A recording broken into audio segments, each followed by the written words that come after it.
Um, the game's about making decisions, from team selection to players on the ball, to linesmen, to referees, then to managers dealing with the situation.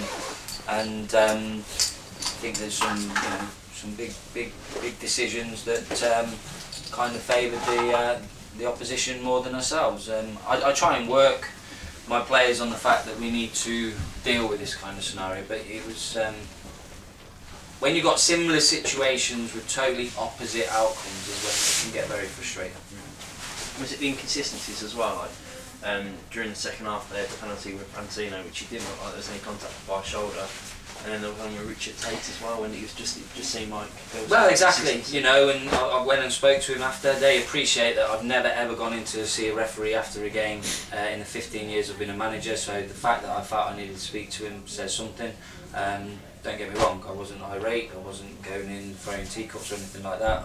We had quite a frank discussion, and he respected where I'm coming from, and you know, every referee who's come across me working, the assessors, they know I support referees. I understand the difficult position they're in, and I know they've got to make decisions that will go for me and will go against me, or go against the team. Sorry, and I respect that. And the things I get a bit concerned is, like I said, similar situations, totally different outcomes.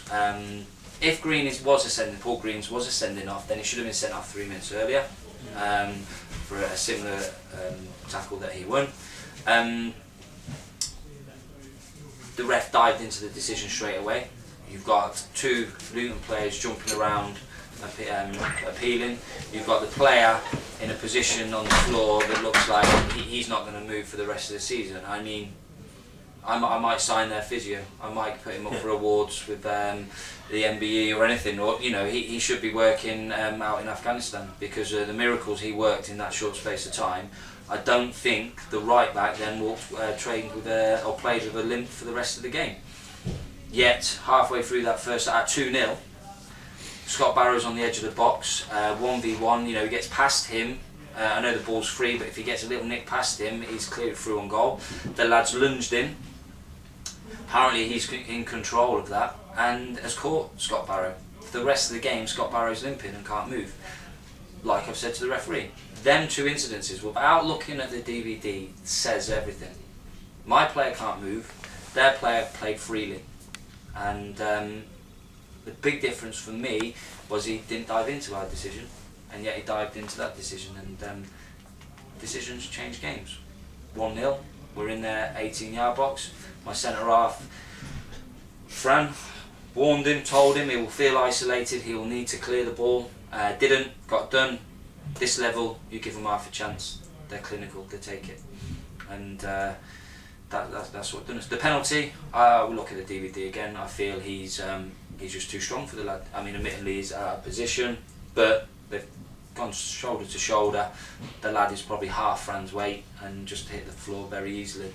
And once again, ref's gone diving into not assessing the reality of the situation. You know, I run into Fran, I'm hitting the floor. That doesn't mean Fran's fouled me. Do you think as well when when it was 3-0 and you were down to 9 men and they had the penalty, were you kind of concerned about where this could go? And we kind of proud of the way you players kind of pulled it back and did kind of keep going at Luton even though they did have a lot going against them.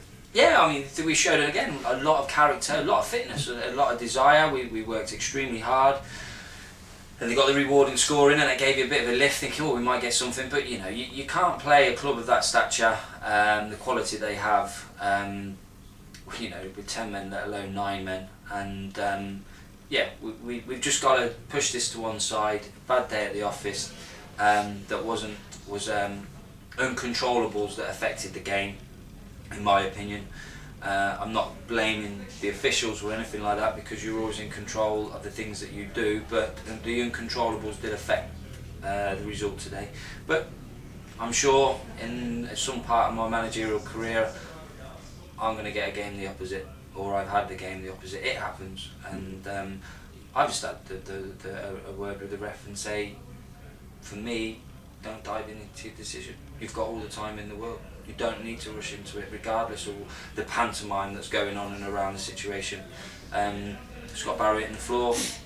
Our players are not jumping around him, we're reacting to the ball. The FA, the Referees Association, are asking us not to run around the referee and appeal and gamesmanship. When that decision's made and they're jumping around the ref, that is only going to highlight and ask for players to appeal and jump around them. Because they get the reward. They get the reward from the decision. We didn't get the decision. So it puts you into a perspective was, well yeah, we'll do the right thing, but are we always going to be punished? So we got to, we just got to move forward, bounce on. It's a shame. I really do think we got an opportunity to push on and get near the playoffs, but for whatever reasons we're failing, and I need to rectify that quickly. I mean, just that's it. Would you count that as probably the most frustrating that you've had in terms of manager so far? Frustrating. Look, every game's different. I understand what's happened today. I understand where the game's won and lost, and individuals. I think the fact that I know and I'm clear, and I'll go through the DVD, and I'll. It's probably it's the worst I've ever reacted in the 15 years I've been managing. The frustration was, I suppose it was the frustration getting to me, because it just, for a neutral, it wasn't very neutral. When you like the two that you've spoken about, the appeal, do you think you'll appeal the two, or just the? As I mentioned to the ref, hindsight's a wonderful thing. We'll look at the DVDs and that will be clear. It is a foul, it's not a foul.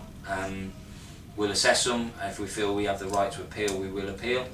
I just hope that the senior bodies look at it and make the correct actions. And we're now in a position where we've got to deal with losing 3 points today. If the referee has affected it in such a manner that I believe he has, then hopefully his education's got to be improved. Is it doubly frustrating as well, not because the impact that the decisions had on this game, but the impact that that Franchino and Paul could miss what could be one of the biggest games of their career, if not the biggest game of their career? For them personally, yeah. But you can't go into games worrying and thinking about it like that. Yeah. The referees made decisions, and we've now got to deal with it.